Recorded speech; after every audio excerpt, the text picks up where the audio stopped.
survive, and there was an election, and Hamas got elected. Right now, yeah, I and agree. that's because I agree with you. I agree with. But Bibi Netanyahu was on camera saying that they were going to fund Hamas into power. Listen, so they orchestrated that because they wanted to create this illusion. I haven't finished.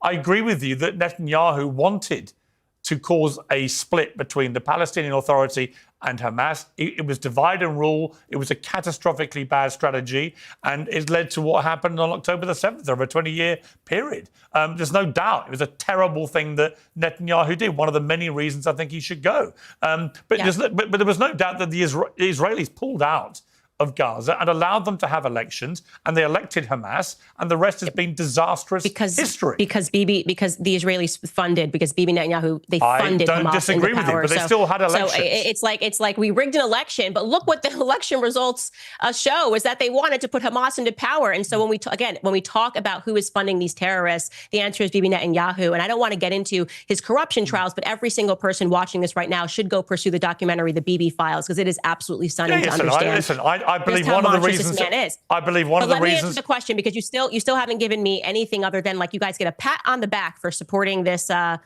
created nation in the Middle East. I also just like to say all of the bad things that we have gotten because of our continued relation with Israel.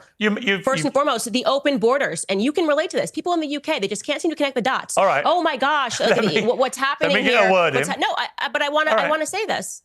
Okay, we don't understand where all these refugees are coming from. Oh my God, where are all these refugees coming from? Who's funding them coming over into these borders? Well, this is what you get when you keep supporting these nonstop wars, when you keep bombing where these people live. And it's not even just a conspiracy, by the way. If you're like, oh, well actually, you're wrong about this, because the vast majority of people coming into the UK illegally are not coming from war-torn countries in the Middle East. They're actually economic migrants. Okay. So that's not true. Okay, but let's connect that. Let's connect that. When you say economic migrants, are we talking about like people who literally want to come to the UK for a better life? And